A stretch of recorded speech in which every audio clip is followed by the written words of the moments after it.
I am continuing my reading. What I'm doing in this series is to read through the entire standard works of the Church of Jesus Christ of Latter-day Saints. This consists of the Bible, the Book of Mormon, the Doctrine and Covenants, and the Pearl of Great Price.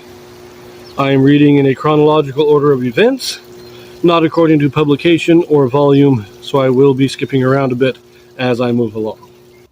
We've been reading about the invasion of Assyria in the northern kingdom of Israel, how Assyria conquered.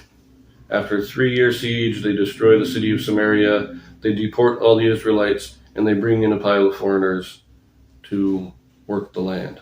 Now, we are turning back to 2 Kings chapter 18, and this will be back into the reign of Hezekiah, the story of Hezekiah in the south, in Judah.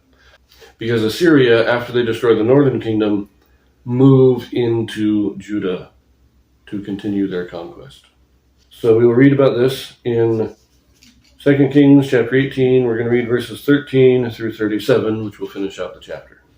Now in the 14th year of King Hezekiah did Sennacherib, king of Assyria, come up against all the fenced cities of Judah and took them. And Hezekiah, king of Judah, sent to the king of Assyria to Lachish, saying, I have offended. Return from me. That which thou puttest on me I will bear. And the king of Assyria appointed unto Hezekiah, king of Judah, 300 talents of silver and 30 talents of gold. And Hezekiah gave him all the silver that was found in the house of the Lord and in the treasures of the king's house. At that time did Hezekiah cut off the gold from the doors of the temple of the Lord, and from the pillars which Hezekiah king of Judah had overlaid, and gave it to the king of Assyria.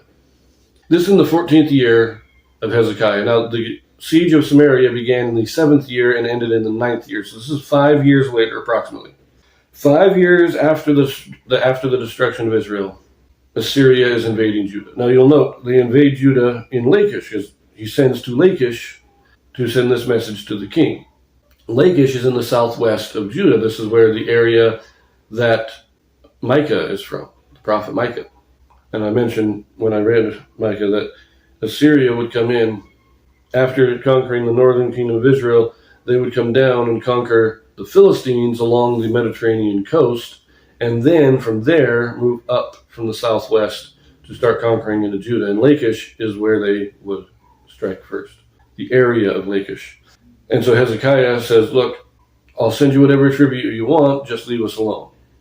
And the king, they exact their tribute, and Hezekiah, to pay it, is taking the gold off of the temple. Verse 17. And the king of Assyria sent Tartan and Rabsaris and Rabshakeh from Lachish to King Hezekiah with a great host against Jerusalem. And they went up and came to Jerusalem. And when they were come up, they came and stood by the conduit of the upper pool, which is in the highway of the fuller's field. And when they had called to the king, there came out to them Eliakim, the son of Hilkiah, which was over the household, and Shebna, the scribe, and Joah, the son of Asaph, the recorder. And Rabshakeh said unto them, Speak ye now to Hezekiah, thus saith the king, the great king, the king of Assyria, What confidence is this wherein thou trustest?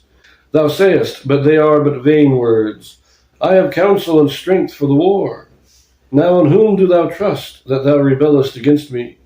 Now behold, thou trustest upon the staff of this bruised reed, even upon Egypt, on which if a man lean, it will go into his hand and pierce it. So is Pharaoh king of Egypt unto all that trust on him. But if ye say unto me, We trust in the Lord our God, is not that he whose high places and whose altars Hezekiah hath taken away, and hath said to Judah and Jerusalem, Ye shall worship before this altar in Jerusalem? Now therefore I pray thee, give pledges to my lord the king of Assyria, and I will deliver thee 2,000 horses, if thou be able to on thy part to set riders upon them. How then wilt thou turn away the face of one captain of the least of my master's servants, and put thy trust on Egypt for chariots and for horsemen? Am I now come up without the Lord against this place to destroy it? The Lord said to me, Go up against this land and destroy it. So this is the 3 captains of Assyria have now come up against Judah. Even though Hezekiah paid them the tribute, they're still coming up to conquer the city. Now, this might not be in the same year, but it probably is, since we're not given any date for it. It's probably in the same year. And the 3 magistrates, the 3 counselors of Hezekiah are on the wall, and Rabshakeh, he is calling to him, and he's saying, who's going to save you from us? And he's saying, you guys are doomed. We're too good. Don't trust Egypt to defend you. We've already destroyed Egypt. Egypt's nothing. And don't trust in the Lord, because Hezekiah has destroyed all of his altars. You don't think he's going to protect you when Hezekiah has been destroying all the high places. But if you insist on fighting against us, we'll give you 200 horses if you think you can get some good soldiers on them, and we'll have this out. That's what the guy, he's mocking them. And he's telling them, you can't defend yourselves against us, so don't try. He's mocking them and telling them to surrender. Verse 26. Then said Eliakim the son of Hilkiah, and Shebna and Joah unto Rabshakeh, Speak, I pray thee, to thy servants in the Syrian language, for we understand it, and talk not with us in the Jews' language in the ears of the people that are on the wall.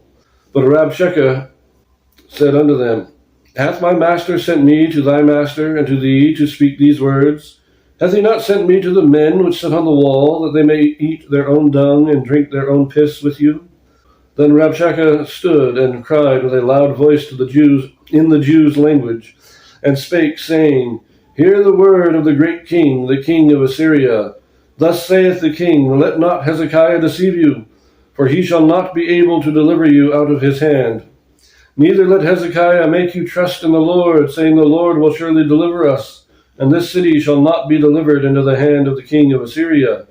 Hearken not to Hezekiah, for thus saith the king of Assyria, Make an agreement with me by a present, and come out to me, and then eat ye every man of his own vine, and every one of his fig tree, and drink ye every one the waters of his cistern, until I come and take you away to a land like your own land, a land of corn and wine, a land of bread and vineyards, a land of oil, olive, and of honey, that ye may live and not die. And hearken not unto Hezekiah, when he persuadeth you, saying, The Lord will deliver us. Hath any of the gods of the nations delivered at all his land out of the hand of the king of Assyria? Where are the gods of Hamath and of Arpad? Where are the gods of Sepharvaim, Hena, and Ivah? Have they delivered Samaria out of mine hand? Who are they among all the gods of the countries that have delivered their country out of mine hand, that the Lord should deliver Jerusalem out of mine hand? But the people held their peace, and answered him not a word, for the king's commandment was, saying, Answer him not. Then came Eliakim the son of Hilkiah, which was over the household, and Shebna the scribe, and Joah the son of Asaph the recorder, to Hezekiah, with their clothes rent, and told him the words of Rabshakeh. So again, Eliakim and the others say, Look, you don't need to, we understand your language, so stop talking in our language. We don't want the people to hear this blasphemy. And the guy says, Well, I'm not here to talk to you. I'm here to talk to the people. He's saying, I want to persuade the people to rebel against the king. And so, no other kingdom has been able to defend themselves against us. All their gods fail. Don't trust your God. Your God's not powerful enough to defeat us. But Hezekiah had already sent out the command, do not respond to these guys. Ignore them. And so the people do. And so this shows us that the people trust King Hezekiah. The people are saying, the king told us not to answer, and the entire city was silent. They trusted Hezekiah. And we will see what happens next, because this is, I do find this funny, this is an attempt to crush the morale of the city so that they can take it without ever fighting. Because even in the ancient day, even all these conquering, it is better if you can get them to surrender without having to actually fight. But I think it's funny, that one point there's like, you come out, you give us a present, we'll leave it. You'll be safe. You go eat your own vine, go eat your own grapes, until we decide to deport you to another land. But it's okay, because the land we're going to take you to is just as good as this one. So it's not surrender and serve us and we'll leave you alone. It's surrender and eventually we're going to kick you out. It's not a very persuasive argument, in my opinion. We'll leave that here. See ya.